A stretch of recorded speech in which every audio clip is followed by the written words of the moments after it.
Welcome back to Bring It Home, where we take concepts of homeland security and national security and bring it home to you. Talking on this episode with Dr. Todd Kent, who is the Director of Liberal Arts at Texas A&M Qatar. Todd, thanks for being with us. It's great to be here. Okay, for those of us who were born and raised in Texas, where is Qatar?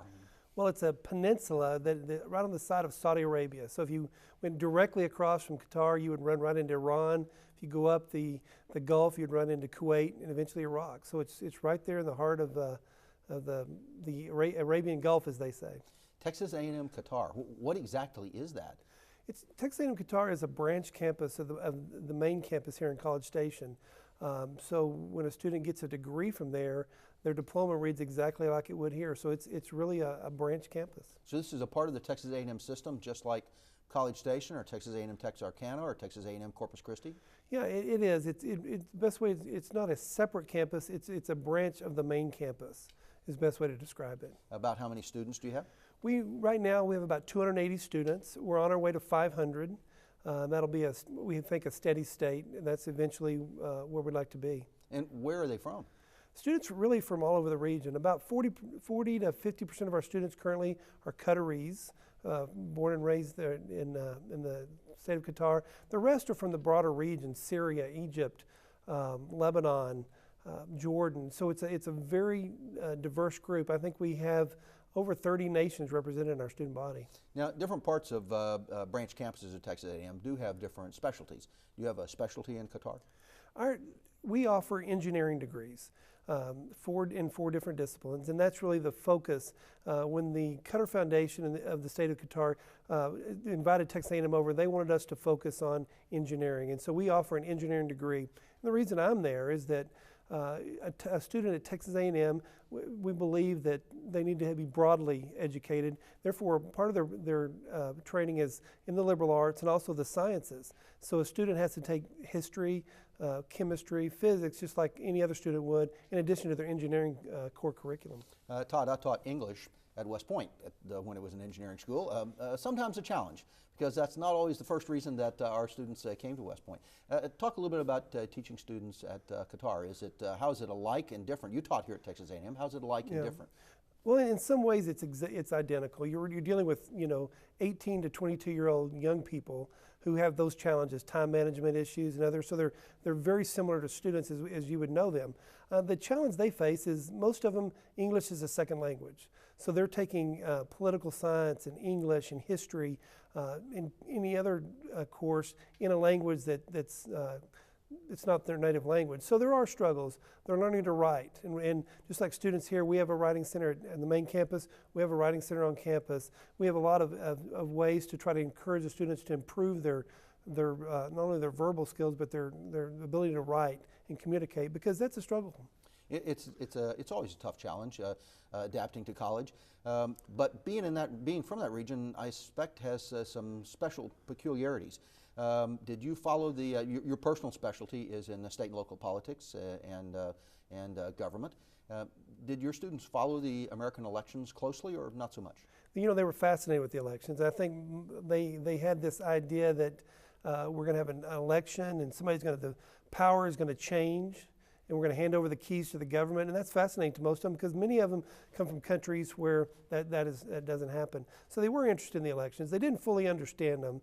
They understand that we had a John McCain versus a Barack Obama, but the details of the election they thought were interesting. That the fact that we have really in this country it's 50 separate elections taking place in the states, and then we add up the score, if you would think. So that was interesting. And every time we would have an election forum, we'd have a packed house, just because they find it interesting. They love the idea, the concept of political ads. That one candidate could say something about another candidate, either mean or whatever, and that was okay. They love political ads. So I guess they don't get a lot of telephone calls at dinner time in Qatar. No, polling is not. It's on the forefront, though. In fact, we're working on some research projects involving survey research, because the whole region has been understudied. And so that's the next step. So maybe in the future we'll see political polls. Todd, how did there come to be a Texas A&M Qatar branch? Well, in about 1995, the leaders of the state of Qatar decided that we need to modernize, we need to be more progressive, we need to our country needs to move forward. And they realized that they needed to expand their human capital. And the only way they could do that was through education. So they decided they wanted American-based higher education in Qatar. And so they went and they began to talk to universities over here. In fact, Cornell was Virginia Commonwealth came over early, offered a kind of a certificate program, but then they brought in Cornell, which offers a medical program, Carnegie Mellon, a business and computer science, Northwestern, a communication and journalism, Georgetown offers a School of Foreign Affairs, and Texas A&M offers engineering degrees. So there are a lot of schools there like the Texas A&M Qatar branch. We have an area we call Education City, and all these schools are located within those borders. And so it's like a campus. It's just that each department or each college is run by a different U.S. university. So it's very exciting, and there's a lot of great opportunities for students. Now, as a state school, Texas A&M different branches have a number of common requirements. How do you address those requirements? Well, in the state of Texas, by law, all students take state and local politics. They take American government. They take 2 history classes, and so we offer those same classes. So in fact, our students will take state and local politics. And they Texas history? They take Texas history, and you know it's interesting.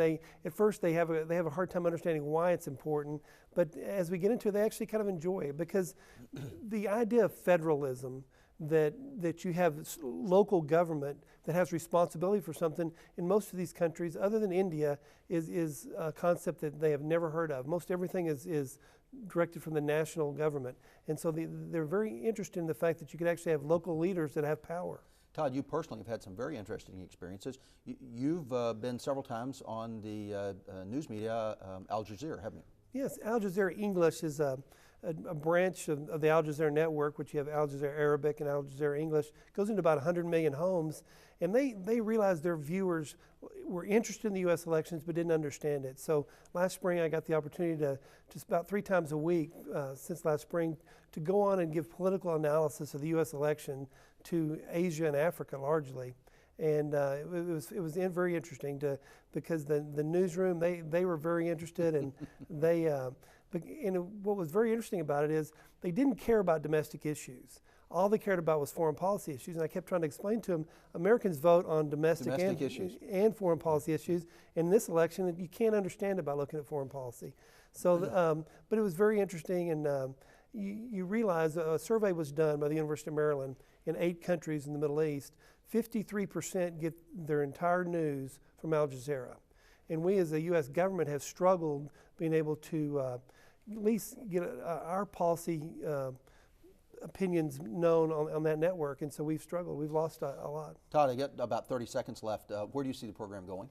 I think the program continues to grow and mature. We're getting to a place where I think that Texas A&M is really the leading educator of engineers in the Middle East, and that's a great position for Texas A&M to be in. And some of those students will end up over here in our graduate program. We hope so, and we hope to offer some graduate programs in the future, but I'm sure a lot of them will study here at Texas A&M. A final thought for any professors who might think about joining you over there? It's a great challenge. It's a wonderful adventure, and it makes your world bigger. I think that's the way to describe it. Here on Bring It Home, we take concepts of national security, homeland security, and try to bring them home to you. I'm glad today we were able to be joined by Dr. Todd Kent, who's the Director of Liberal Arts for Texas A&M Qatar.